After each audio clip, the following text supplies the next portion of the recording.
Hello and welcome to the 22nd of February 2025. Ask the Retired CIA Guy. I'm retired from the CIA. I retired in 2015, started in 1984. So I was a CIA officer, operations officer for 30 years. This is the first video. We'll see how it goes. The first question everybody asks is, how can you make videos about the time you worked in the CIA? Don't they have to kill you or something? Or don't you have to kill yourself? Or, are you still working for the CIA? No, I'm not working for the CIA. I haven't worked for the CIA since 2014. I think I said 2015 in the beginning of the video. It's 2014, 30 years and a couple of months. You retire, you get a pension from OPM, Office of Personnel Management, and that's it. The only communication I've had with CIA since I retired in 2014 is an invitation to go to the 75th anniversary event at headquarters outside of McLean, Virginia, about 13 miles from here. Um, and of course, all the tickets had been taken by people who were working in the big building, and retirees didn't get a special allotment or anything. That's fine, Um, so that is a fact. You just don't. They just don't call you up or anything. There's no reserve cadre. There's no. There's no list of people with language skills that they could call up in an emergency, like maybe in the movies or something. I've never seen anything like that. I have friends who are still active staff officers, um, and they tell me, very peripherally what's going on. You don't talk shop when to somebody who's retired. It's just not done. So anyway, the first question is, how can I be making videos? Um, I was a covert officer for my time as a staff officer. I nothing said I was CIA. My W-2 didn't say CIA. Nothing said CIA. When I bought a house, the background check or whatever credit check had nothing referring to CIA. It did refer probably to some other, well, not probably, certainly other elements of the U.S. government, um, which is what my employment was to the world. Only deep in the bowels of the headquarters building on Route 123 in Northern Virginia does anybody have any records of me having worked for CIA. I don't have anything myself. I don't have a piece of paper or anything. I have a resume that was approved by the Office of Security when I retired, so that I could go and get another job if I wanted to. It spoke in very general terms about what I did for the past 30 years. Um, I have some promotion certificates that I was not allowed to have until I went to my 201 file, my personnel file, at the Office of Personnel when I retired, and I got my file and I looked at it, and in there were some promotion certificates and some other stuff that I was allowed to keep and take. So I have a few promotion certificates signed by the Director of Central Intelligence at the time, and I don't frame them and put them on the walls or anything. Um, I have, when you move from an office, they give you like a party, they give you plaques, they give you some mementos. I don't know. I have mementos from different offices that I was working in, but they don't say. Only a few of them say CIA. Several of them are from when I was overseas, so they just reflect whatever my cover organization was. So again, I found in a book the other day, a bookmark, a CIA bookmark that I got from the CIA library. That when I was a covert officer would have been not something I would have taken home. So I probably took it home just because I was an idiot and didn't think anything of it. But to some really zealous security officer, that'd be a security violation. Because I was undercover. So anyway, doesn't matter. But when I retired, I retired overt. I was allowed to say that I had worked for the CIA undercover. You're not supposed to go into a whole lot of detail about what your cover was. And again, I'm pretty much limited to what I have on my resume. It said that I was assigned to the embassy in Bangkok and Athens and the consulate in Frankfurt, Germany, when it was still West Germany.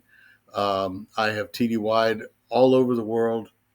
Gosh knows, probably 50 places, 75 places. I don't know, maybe 100. Um, and you live on airplanes at times, and so I've been all over. I've been all over Asia, I've been all over Europe, been all over Africa. Not too much in South America or Central America. Not too much in the Soviet Union area, the Eastern Bloc. But I've been to China, been to Japan, been to Korea, been to Indonesia, Thailand, Malaysia, all over Asia. Asia is my background, um, and but I went all over Africa as well, Francophone Africa on the west side and the east side. Kenya and Ethiopia and Somalia, um, on and on. South Africa, all over Europe, probably every country in Europe except Andorra. Never went to Monaco, you know. But you stay busy. I've been to Great Britain, been to London, been to Ireland, and all over the United States, of course. You know, um, so I was a covert operations officer. What is an operations officer? The mission of the CIA is extremely simple. 95% of what the CIA does, 95% is to collect from human beings specific foreign intelligence, to fill gaps in what our policymakers know about what's going on overseas. The job of the CIA is to make sure that the policymakers, the foreign policymakers of the United States government, have enough knowledge about what's going on overseas to make good decisions. Do they always make good decisions? No, of course not. But we try to give them the best that we can. The primary provider of such information is the United States Department of State. Okay, they are the diplomats. They live in the embassies overseas. They live in the consulates overseas. They work under diplomatic protocols that were worked out among all the international countries 150 years ago, and they're allowed to. I mean, they are the eyes and ears. The ambassador is the personal representative of the United States president, and his people are the eyes and ears of the United States president, and by extension, the rest of the United States government. And they're there to tell the president and the United States government what's going on in their country. And they do a good job, but they're limited under diplomatic protocols to what they can do. Um, the CIA and the other intelligence agencies of the intelligence community, the size of which I'll get into later, they try to fill the gaps. They know that they know what gaps of knowledge they have. They, the policymakers. So they go to the intel community and they say, look, this is something that state cannot amplify. State cannot provide the kind of granularity that we need. Can you guys fill in the gaps? Okay, because nobody has any better asset and any more valuable asset than time. Time is the most valuable asset of any intelligence officer, and you have to use it wisely. You have to, CIA targets people who have access, who they hope have access to the intelligence that is wanted. We don't recruit taxi drivers just for the hell of it. We don't recruit prostitutes just for the hell of it. We don't recruit people at cocktail parties just for the hell of it. We're looking for specific intelligence because we don't have time to just use a giant net and just suck up everything that might be floating around and uh, look into it to find the needle in the haystack. No, that's not how CIA does. We're surgical. We know what we're trying to find. We know the answers we know the questions we're trying to answer. And so we try to find people who have access to those answers. And when we do confirm they have access to those answers, then we try to find ways to convince them to give us those answers. And it's a working relationship, where nobody's going to blackmail anybody, nobody's going to coerce anybody. People who give intelligence under blackmail are not considered trustworthy, and the analysts who will know that it comes from people who are blackmailed will throw it in the trash can. Okay, so there's no blackmail, there's no honeypots, there's no trapping people, with hidden cameras. All that is just movie crap. Okay, you develop sincere relationships with people under your cover. Okay, and you're sincere as a heart attack, and you make friends and you make relationships, and they trust you and they give you the intelligence you need. Okay, and the hope is, if you're doing your job properly, the hope is that that asset will stay an asset of CIA for decades. And I met dozens of assets who had been on board with CIA for 10 years, 20 years, 30 years, since they were literally a corporal and now they're a general. Okay. Um, they are the geese that lay the golden eggs for the CIA. We do not treat our reporting assets the way this law enforcement does. Law enforcement have what they call reporting sources, or intelligence sources. They're just snitches. They're just criminals who are ratting on their friends. Okay, these are criminals. These are gangsters. These are evil people, and whatever they tell you isn't worth the paper it's written on. It's not even worth toilet paper. It's just junk. I've never been in law enforcement, so I don't know, exactly how they do that. But I know that they treat their snitches like crap. In contrast, the CIA treats their reporting sources very, very, very well. Their security is the number one criteria of every ops officer at every minute of every day, and they know it because their life is at risk, their family's life is at risk. You got no idea. Okay, I've lost assets. I've had assets get captured by their host government and executed. Okay, so it's the real goddamn thing. Um, so we have reporting assets that are human beings. It's called human. You won't hear anybody in CIA say human. Human. It's just too. The int stuff is just too.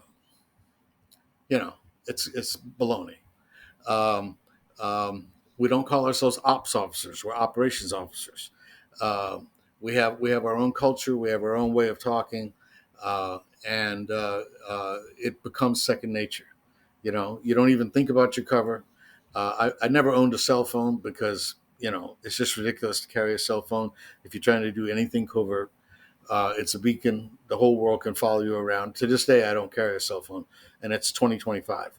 Um, I keep it in a metal box in my car if I have to, if I have a flat tire or some emergency. I mean, I know how to change a flat tire, but you know what I mean.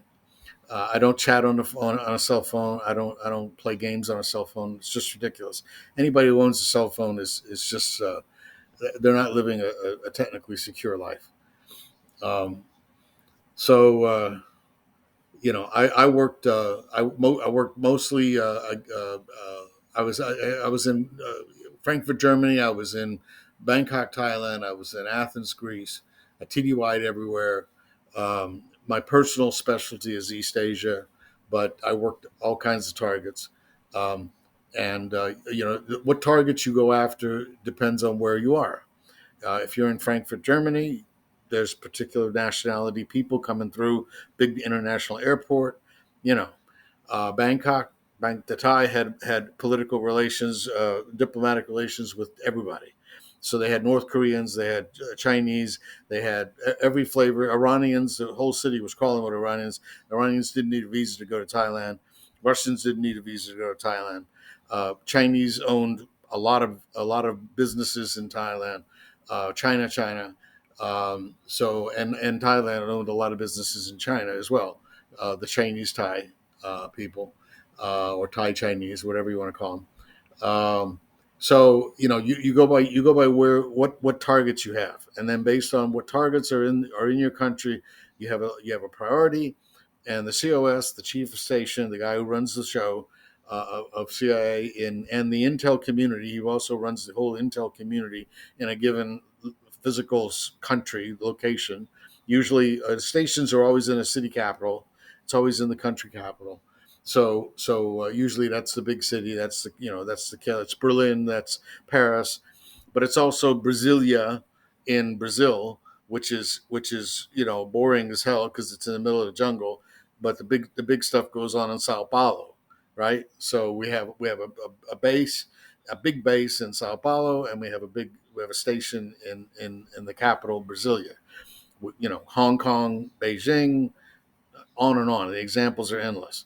It all depends on where the targets are, And again, there's only 24 hours in a day, 7 days a week, 365 days a year. Time is our most precious asset. So you use it as well as you can. Um, I had to do a cover job during the daytime, so I was working in the embassy, not obviously a CIA. And then at night I was Batman. I was CIA. So you come home late, you don't see your kids, you eat on the street, on and on and on. But it's what you signed up for. And so how am I able to talk about CIA? Well, I'm not going to talk about anything classified. Okay, now let's talk about what is a classified anything. Okay, it's got to have the word confidential, secret, or top secret on it. Okay, that's the only three classifications of secret material, classified, not secret, but classified material in the United States government: confidential, secret, top secret. Everything the State Department does that's at all sensitive, the highest classification is confidential. Okay, I don't think they have anything secret. Okay, because it doesn't meet their criteria. Okay, everything CIA does is at least secret. I never wrote a cable that was confidential. Okay, even a memo to myself was going to be secret because of the subject matter. Um, NSA, the National Security Agency, which collects signals intelligence of all types, everything from the internet to radio to telephones to anything that they can capture remotely. Uh, they collect, and then they sort it all out at Fort Meade in Maryland. Monster giant computers made out of whale brains or I don't know what, and they are in big net collection. They do some very targeted stuff, of course, but most of their stuff is big net. They're hoping, it's basically surveillance, okay, that NSA does. CIA doesn't, we don't collect via surveillance. NSA collects via surveillance, hoping somebody will say something out of school, something they're not supposed to say on the internet or on the telephone or in an email. People like to talk. So CIA has got a scalpel going after particular intelligence from human beings. NSA collects this. They've got 10-mile long, 10-mile wide antenna satellites in outer space that can hear an ant fart. Okay. Um, so what else you got? You got DIA, the Defense Intelligence Agency. Okay. They are intelligence officers that focus on United States military intelligence interests. They're mostly in the defense attaché office of various American embassies, um, and they do collection. They're in that office. They liaise day to day, like diplomats liaise with the foreign ministry of a country. The defense attaché folk liaise with the defense establishment of that country. They hang out with their equivalents in the Army, Navy, Air Force, Marines of the host country, and they get to know them. And maybe at some point they get some of these liaison partners to talk out of school, exceed their brief, say too much, become their close buddy. That's how they do it. Okay, that's not how CIA does it. We're not buddying up to anybody. Blah blah blah. Okay, we're going after particular subject area, people who have access to particular intelligence that we want, that the intelligence community of the United States government needs. Um, there's that's 95%, 95, the collection is obviously the first half. You can't do anything with it until you collect it. The other part of the CIA mission is to analyze it. Okay, now the CIA takes the intelligence collected by CIA officers, combines it with every other kind of intelligence they can get from anywhere, open source, NSA, DIA, the Air Force, Marines, guys, it doesn't matter. Wherever, CNN, NBC, Fox, they're collecting intelligence everywhere, combining it and trying to figure out what the hell's going on in the world. And they write reports about it, and it goes to the president and the foreign intelligence community. Okay, the analysts have a tough job. They have to be, they have to have area knowledge that is at the expert level, you know, as high as it gets, as skilled as it gets. They've got to make more or less predictions. Not easy.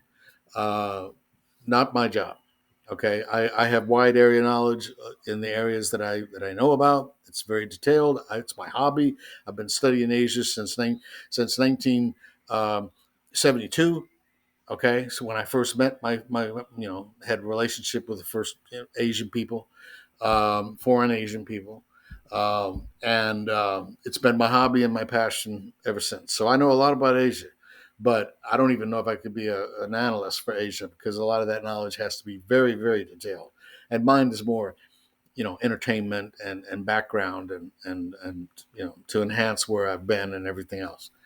Um, so it's operations officers collecting the intelligence. It's analytical officers that are analyzing and producing papers and product for the foreign intelligence community of the United States. That's what CIA does, 95%. What's the other 5%? That's the ninjas on unicorns, riding into the sunset, overthrowing foreign governments. I love that. I love that. We're overthrowing foreign governments. Yeah, yeah, yeah. Okay. 30 years. 30 years I worked as an operations officer for the CIA. And besides Saddam Hussein, in Iraq, okay, we overthrew his government, sure as hell. But it wasn't just the CIA. Maybe in the beginning, but not at the end.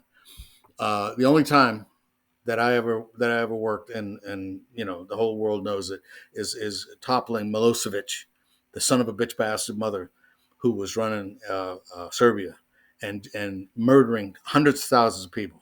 Okay, just because they were Muslims, just because he didn't like them, and we wanted to get rid of that son of a bitch, and we did.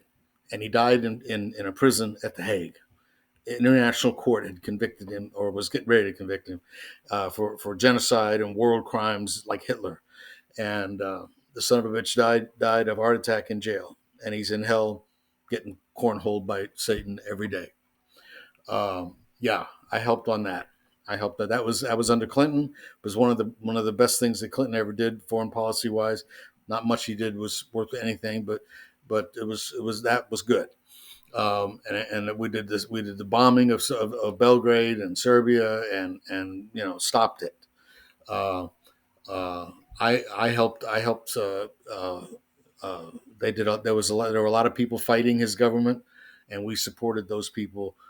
Politically fighting those people. They weren't like guerrillas or anything, but they were underground people that were against his policies, who wanted Serbia to be a civilized country, and we helped them. And you know, most of that stuff, all the things, not all, but 99%, maybe even 99%, maybe 95%, I don't know what it is, but high 90% of all the stuff you've ever heard that you think CIA did, okay, was actually the State Department.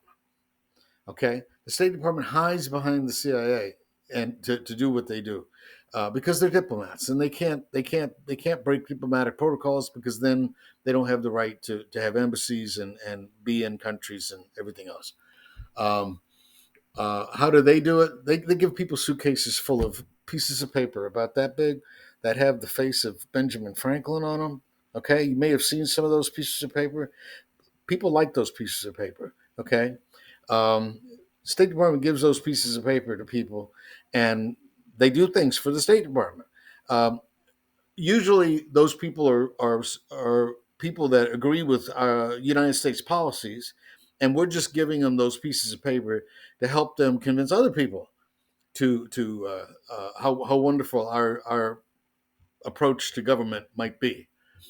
Um, call it what you will. Call it what you will. The Russians do it, the Chinese do it, the British do it, the French do it, the Swahili speaking people in Kenya do it, the Eskimos do it. I mean, it's money makes the world go round. Okay, so don't be naive. Don't get a red hair hidden upside your backside. It's pointless. The world goes around. Okay, people who are movers and shakers in a given country, um, you know, to make things happen, you got to have some do re mi. Um, that said, um, I found one of the quickest ways to get things done was to meet local newspaper people. Newspapers are still a big deal overseas. Uh, it's of course declining because there's internet overseas now. But when I was an active officer in the 80s, 90s, 2000s, people still read newspapers. And newspaper men and women knew what the hell was going on in their country. Okay? They knew everything. They knew who was corrupt. They knew who was a crook. They knew who was a good guy. And they were happy to tell me, Mr. Guy from the American Embassy, anything I wanted to know. Okay, and it helped my practice my language skills and you know, and we had a good time. We went to a lot of dinners. We drank a lot of booze, and I gave him booze from the PX, the Embassy PX, duty free cigarettes. Okay, free. Hey, I got a budget for that stuff, right? Cost Uncle Sam nothing. Okay, in the long run, bottles of cognac, Johnny Walker Red, no blue, no black, no blue. That was crazy. Uh, but they were happy and they loved telling me what they knew because they knew a lot. They couldn't print it because the minute they first off, their editor would never allow them to print it, right? And second, if they ever did print it, they'd be dead. Somebody kill them. Okay, that's just the way most countries work. And I'm talking Europe, West, East, all the third world. Okay, you just don't put in a newspaper, some of the stuff that people do. You'll die. But they know it, and they're happy to tell me. You know, and I'm not even telling him I'm CIA. I'm telling him I'm whatever. I'm Department of Agriculture. You know, and they don't care but they it feeds their ego to be able to show off to this foreigner guy. And I'm oohing and on. I'm telling him, oh boy, you're helping me a lot. Thank you so much. Here's a bottle of Johnny Walker. It's not bribery. It's friendship. It's an accommodation of colleagues. Okay, he's a professional. I got a job to do too. He's schooling me on the reality of his country, and it works. And I met people through newspaper people, media people, and it's great. That's how you do it. These are the people that know what's going on. That's what you're supposed to do, right? And a lot of that was under my cover job, you know. So it all works out fine. All works out fine. Um, does CIA collect everything that needs to be collected? No, there's gaps. I don't know who decides what the gaps are, but it's an ongoing process in the intelligence community. And then let's talk about the intelligence community. I think there's 19 elements of the intelligence community now. I think that's ridiculous. Okay, there's really four that do collection, and five CIA, and then four that belong to the Department of Defense, NSA, DIA, and the people who do all the satellite stuff. Okay, OGA and National Reconnaissance Office, NRO. Those guys. CIA used to do all the satellite stuff. Okay, I got to wrap it up here. Um, Put questions. Let me know what you want to know about. If you really want, before you ask me any questions, go to CIA.gov. The web page is the official web page of the CIA, CIA.gov, and your questions will be answered there. All the basic questions like how much does a case officer make and all that kind of stuff. What are the qualifications to be a security officer in the CIA? It's all there. Okay. Well, I'm going to wrap it up. I can see here I'm getting up to my 30 minutes. This is an experiment. 22 February. Ask the retired CIA guy. Um, don't even bother being a rude person. I've been called everything in the book. Just if you really want to know. And just the last thing is, I don't know who killed Kennedy. Peace and love.